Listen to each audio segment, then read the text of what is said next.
আসসালামু আলাইকুম প্রিয় দর্শকবৃন্দ, আমি আজকে একটা খুব গুরুত্বপূর্ণ এবং সময়োপযোগী টপিকস নিয়ে আলোচনা করব। এটা হচ্ছে আমাদের এই শীতকালীন নাক কান গলায় কী কী সমস্যা হয়। As ENT specialist and head neck surgeon, এটা আমাদের দায়িত্ব লোকদের শীতকালে নাক কান গলার সমস্যা যেহেতু বেশি হয় এটা সচেতন করা এবং এটা সম্বন্ধে কিছু আইডিয়া দেওয়া। এর মধ্যে আমরা সবচেয়ে বেশি যেটা হচ্ছে প্রায় 80 to 90% পিপলেরই অ্যাবাউট প্রায় 99 পিপলেরই অ্যালার্জি। এটা হচ্ছে অ্যালার্জি বলতে মানুষ সাধারণত গা চুলকানোকে বোঝায়, আসলে নাক কান গলার অ্যালার্জিগুলো হচ্ছে অ্যালার্জিক রাইনাইটিস। আমরা নাকে সর্দি, হাসি, কাশি, এগুলা কান চুলকানো, কাশি এগুলোকে বুঝে থাকি নাক কান গলার অ্যালার্জি নিয়ে। আমি যেহেতু নাক কান গলা বিশেষজ্ঞ, নাক কান গলা অ্যালার্জি নিয়ে কথা বলবো। এর মধ্যে সবচেয়ে বেশি হয় যেটা হাসি কাশি, অ্যালার্জিক রাইনাইটিস। সকালবেলা উঠে যেহেতু অনেক ঠান্ডা হাওয়া, ঠান্ডা বাতাস, ঠান্ডা পানি, ঠান্ডা পরে কুয়াশা পড়ে, বাচ্চাদের স্কুলে নিয়ে যেতে, অফিসে যেতে হয়, তো তখন দেখা গেছে নাকের অ্যালার্জি বেড়ে যায়। হঠাৎ করে ঠান্ডা বাতাস ঢুকে দেখা গেছে বাচ্চারা বা ইভেন বয়স্করা নাকে সর্দি লেগে যায়, যেটা অনেক বেশি ক্ষতিকর না হলেও অনেক কিছু এম্বারেজিং এবং মানুষের day to day life deteriorate করে, কোয়ালিটি অফ লাইফকে ডিটোরিয়েট করে। তাই এটাকে কীভাবে প্রিভেনশন করতে হয় আমরা প্রাথমিকভাবে এটা নিয়ে কিছু আলোচনা করব স্টেপ বাই স্টেপ। আরেকটা হচ্ছে আমরা ঠান্ডা লেগে যাদের টনসিলের সমস্যা থাকে, টনসিলে ইনফেকশন হয়ে যায়, এটা অ্যাকুইট টনসিলাইটিস হয়ে যায়। আগে টনসিলে ক্রনিক টনসিলাইটিস ছিল, এটা এক্সাজারবেশন হয়, মানে বেড়ে যায়, তখন ব্যথা হয় টনসিলে। তারপর আরও আছে আমরা টনসিলে ব্যথা থেকে নাকে অ্যালার্জি থেকে কানে চলে যেতে পারে, যেহেতু নাক কান গলা একই সাথে রিলেটেড, একই সাথে নেজোফেরিংস দিয়ে ভিতরে পিছনে একটা জায়গায় মিলিত হয়, ওইটাকে নেজোফেরিংস বলে। নেজোফেরিংস থেকে ইউস্টিশিয়ান টিউব দিয়ে ওইখানে দেখা যায় কানে চলে যায়, কানে গিয়ে কফ জমে এটা ইনফেকশন হয়ে অ্যাকুইট ওটাইটিস মিডিয়া হতে পারে। অ্যাকুইট ওটাইটিস মিডিয়া থেকে যেটা বাচ্চাদের বেশি হয়ে থাকে, ইভেন অ্যাডাল্টদেরও হতে পারে। সেই 1 মাসের বাচ্চা থেকে শুরু করে 80 বছর বৃদ্ধ বয়স্কদেরও হতে পারে। তো বাচ্চাদের বেশি হয়ে যেত নাক কান গলার ক্ষেত্রে বাচ্চাদের ইউস্টিশিয়ান টিউব যে নালিটা কানেকশন করে গলার সাথে না কানের, এটা একটু ওয়াইড এবং সোজা থাকে, হরাইজন্টাল থাকে, ইজিলি কানে দেখা যায় যে সর্দি চলে যায়, অথবা দুধ খাওয়ানোর সময় যে কাশি দিলে এটা সর্দি চলে যায়। তো সর্দি থেকে বাচ্চাদেরও এবং অ্যাডাল্টদেরও কানে সমস্যা হয়। কানে প্রথমে সাধারণত কফ জমে, কফগুলি ইনফেকশন হয়ে পর্দায় প্রথমে ব্যথা হতে পারে, যেটাকে আমরা অ্যাকুইট ওটাইটিস মিডিয়া বলি। এবং এটা ছিঁড়ে অনেক সময় কান পর্দা ছিঁড়ে অনেক দিন লাস্টিং করলে এবং কানে পুষপানি পড়লে এটাকে সিউএসএম বা কনিক ওটাইটিস মিডিয়া বলি। এগুলোর সাথে সাথে আমাদের শ্বাসকষ্ট হয়ে যেতে পারে, যেটাকে আমরা অ্যালার্জিক রাইনাইটিস থেকে শুরু করে অ্যাজমা, এক্সাজারবেশন, সিইউপিডি, যেটা শ্বাসকষ্ট বলি বা হাঁফানি বলি, ওইগুলো বেড়ে যেতে পারে।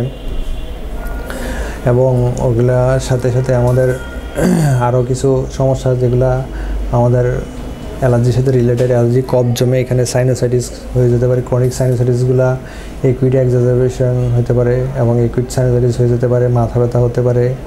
এগুলো থেকে শুরু করে আমাদের মাথা ভারী লাগতে পারে, মাথা এবং মানুষের অসহ্য লাগতে পারে, মাথা হেডেক নিয়ে আসতে পারে। ওগুলো থেকে শুরু করে আমরা যখন পানি কম খাই তখন এগুলো থেকে আমাদের গলা ব্যথা থেকে শুরু করে ইভেন গলার অ্যাবসেস হয়ে যেতে পারে, যেহেতু আমরা একটু শীতের জন্য একটু পরিষ্কার পরিচ্ছন্ন থাকতে পানি টানি ধরতে সমস্যা হয়, অথবা ঠান্ডা পানি ধরলে দেখা গেছে যে ওগুলো আমাদের ভিতরে ইনফেকশন বেড়ে যায়। বা আমরা একটু পরিষ্কার থাকার জন্য যে পরিমাণ পানি হাত পা ধোয়া দরকার ওই পরিমাণ গোসল বা হাত পা ধুতে পারি না। আজকে জোর দিব এগুলো থেকে আমরা কীভাবে বাঁচতে পারি, প্রিভেনশন করতে পারি। তো prevention is better then cure আমরা বলে থাকি। আমরা বেঁচে থাকলে অনেক ওষুধ থেকে বেঁচে যাব। এর মধ্যে আমরা একটা হচ্ছে আমরা শীত ঠান্ডা যাতে দূরে থাকতে পারি। সাপোজ আমরা ঘরের মধ্যে যখন থাকি তখন আমরা যারা টাইলস, বেশিরভাগ বাসায় টাইলস ইউজ করি, টাইলসে যাতে ঠান্ডাটা যাতে না লাগে আমরা মোজা বা বাচ্চাদের জন্য হাত মোজা, পা মোজা এবং ঠান্ডা বাতাস যাতে না লাগে আমরা আমরা রুম হিটার ইউজ করতে পারি। তারপর আমরা গরম কাপড় ইউজ করতে পারি, গরম পানি ইউজ করতে পারি। এতে বিভিন্ন আধুনিক জীবনের সুযোগ সুবিধা আছে, গিজার থেকে শুরু করে আমরা কেটলি দিয়ে বা গ্যাসে আমরা আমরা পানি গরম করে ইউজ করতে পারি ওযু করার ক্ষেত্রে। আবার বাইরে যখন যাবো মাস্ক ইউজ করতে পারি, এতে যেহেতু শীতকালে ধুলাবালিও বেড়ে যায়, ঠান্ডার সাথে ঠান্ডার ধুলাবালি বিলে আমাদের সর্দি বেড়ে যায়।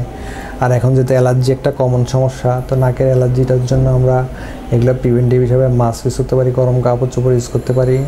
আর সাথে পাশাপাশি আমরা খুব বেশি সর্দি হলে মাঝে মাঝে অ্যান্টিহিস্টামিন, অ্যান্টি অ্যালার্জিক ডাক আছে, ওগুলো দুই একটা খেতে পারি।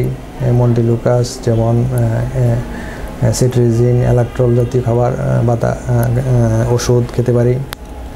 আর হচ্ছে ক্রনিক টনসিলাইটিস হলে আমরা গরম পানি ইউজ করতে পারি। যাদের টনসিলের সমস্যা আছে, গলার ফ্যারিঞ্জাইটিসের সমস্যা আছে, এগুলো ঠান্ডা থেকে হয়, ধুলাবালি থেকে হয়, তখন সেক্ষেত্রে আমরা গরম পানি দিয়ে লবণ দিয়ে গড়গড়া করতে পারি এবং গরম পানি খেতে পারি।